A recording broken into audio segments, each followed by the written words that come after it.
Namaste, hello, and welcome back to another video on EcoConsciousness. My name is Awhona, and this video is going to be about all the books that I plan on reading for Springathon 2023. Now, Springathon is a 2-week readathon, which will be running from the 1st of May to the 14th of May, and it has been hosted this year by Natalie, Dorris and Heidi. I will leave a link to the announcement videos in the description box below, as well as in the overhead cards above, for all of you to cross-check. Now, the only requirement for this readathon is that we read one non-fiction book which is about nature, or which is about anything related to ecology or climate change or environment, etc. So I have a bunch of books that I plan on reading, and I will be reading for the entirety of this month. So do please join me further in this video.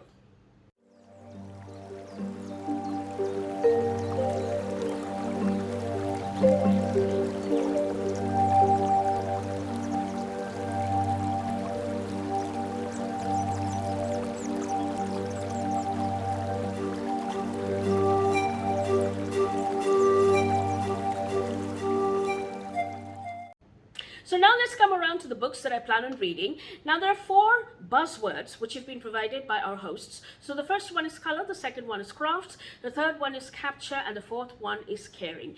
Now, most of my books do have these buzzwords in some way or the other. So the first book that I'll be reading for this particular readathon is called Tapestries of Life, Uncovering the Life-Saving Secrets of the Natural World by Anne Swerdrup Thygeson. And as you can see, it's a beautiful book. I absolutely love the cover. It's gorgeous. Now the cover is very colorful, so it does cover the buzzword color. And this book explores the microorganisms as well as the biodiverse systems which are involved in providing or upholding the vital life-giving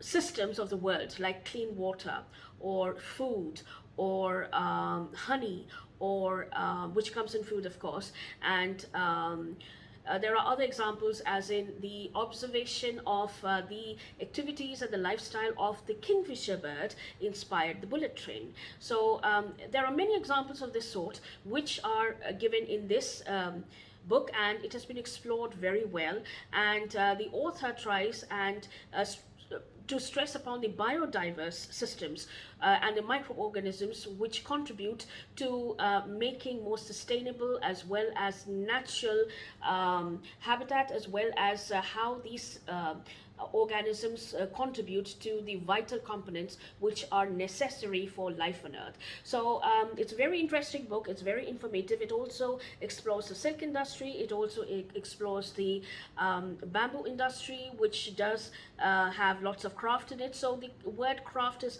somehow covered in this as well. There's also a caregiving system which is present, because all these biodiverse organisms need to be cared for and they need to be looked after, because there are some species which have got extinct and are on the verge of extinction. So they are being cultivated separately, so there's a lot of care which has been given. So the buzzword care is also covered in this. And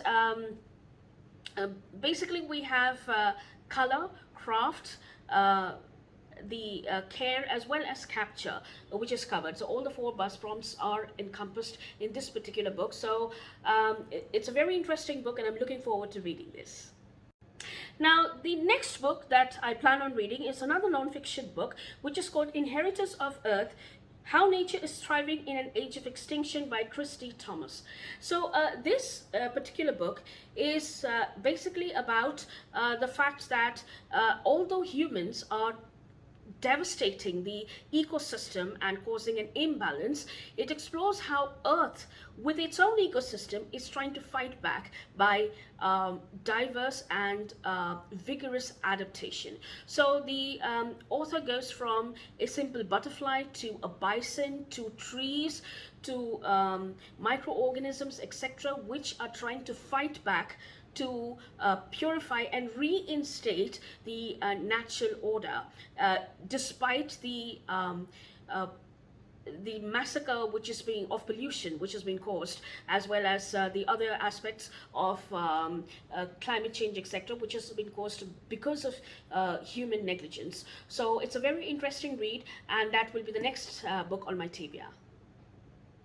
Now, the third book is a sort of a memoir, and it is written by Ruskin Bond, Rain in the Mountains. And this is basically about the experiences of which the author had when he lived in the foothills of the Himalayas in Missouri, and how it helped him to energize his creative drive for writing and his experiences over there. So it's a part memoir and a part story. So it's almost non-fiction.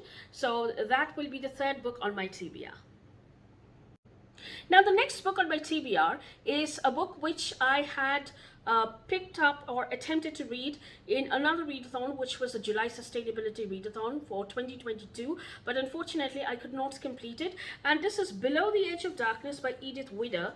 And I had been almost halfway through this book, but then I ran out of time, so I could not complete this book really. So I'm hoping that I will be able to reread this book again and complete it. So this is a very interesting book, and it explores the bioluminescence factor within the deep sea creatures, as well as how the acidity which is increasing in the ocean waters is actually affecting the bioluminescent creatures as well, and how they are trying to adapt to it, and how there are places where they're not able to adapt. So there are species which are getting extinct, and it's an appeal to the entire world to take care of how they treat their ocean waters. So it's a very interesting book, and the author is a marine biologist, so that will be the next book on my TBR, but of course I'll be reading this throughout the month. Now, the next book, which I do plan on reading, is called Foolproof by Jhelum Biswas Bose. And the word fool, which is Phool, is actually the Hindi word for flowers. So this book is about the author's experience of exploring flowers once she took a break from work, and how flowers contribute to a lot of healing techniques, as well as the mythical meaning of the flowers as per Hindu mythology, and as well as how they were used in olden times, what value they had in the ancient times. They were also used commercially, and their healing properties are specifically explored, and how they can be used for arts and craft. So this is a very interesting book. It could be used for the buzzword craft. In fact, the colors of the book, the colors of the flowers also hold a very important or play a very important role for this particular author, and it's all explored in this book. So that will be another book that I plan on reading.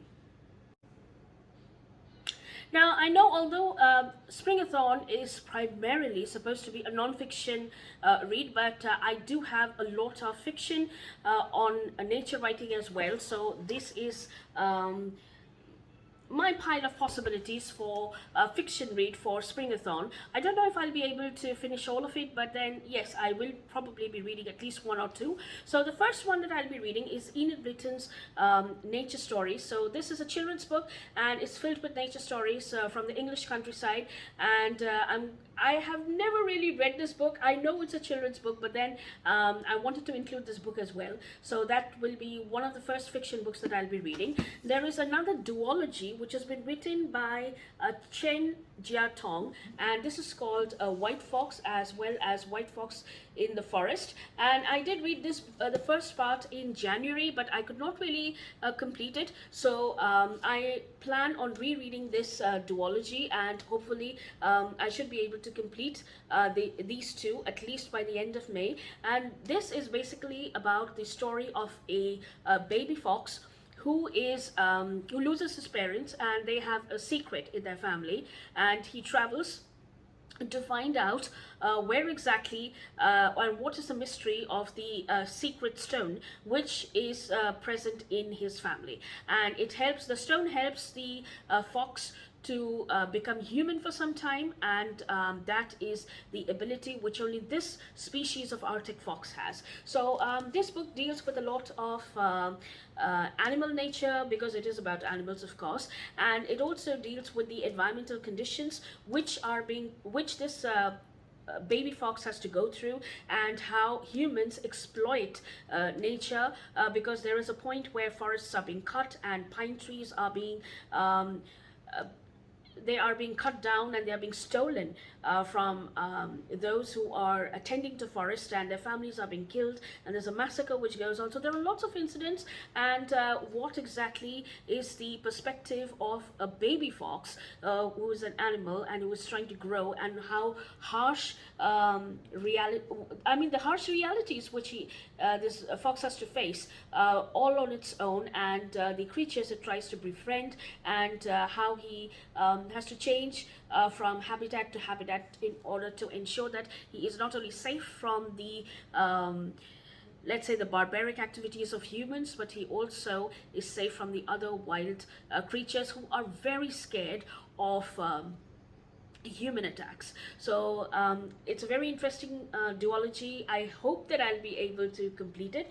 And there is another trilogy of which I'll be reading the first book for sure, and that is written by Elliot Schrefer, and it's called The Lost Rainforest. I just hope I'll be able to hold this up. So these are the 3 books, and they are very interesting. So it's all about forest life basically. So I'll talk about the first one, which I'll be reading for another readathon, which is simultaneously ongoing in May on another channel, and this story deals about a magical forest called Caladra, and this forest has a veil which separates the day life from the night life. So the day creatures don't know the night creatures, and the night creatures don't know the day creatures. However, our story begins with the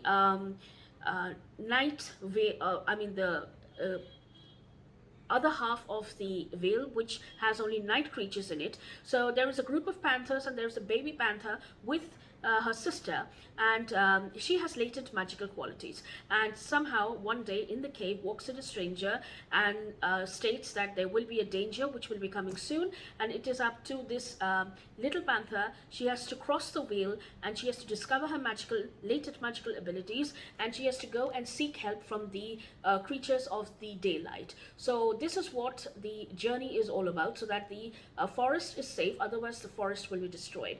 And then follows the second as well as the third, and these are about the friends whom this panther befriends. So I'm not too sure if I'll be able to complete the trilogy, but yes, I will definitely be reading the first one, and because it's part of another readathon that I'm doing on another channel of mine, and I'll leave a link to their details in the description box below.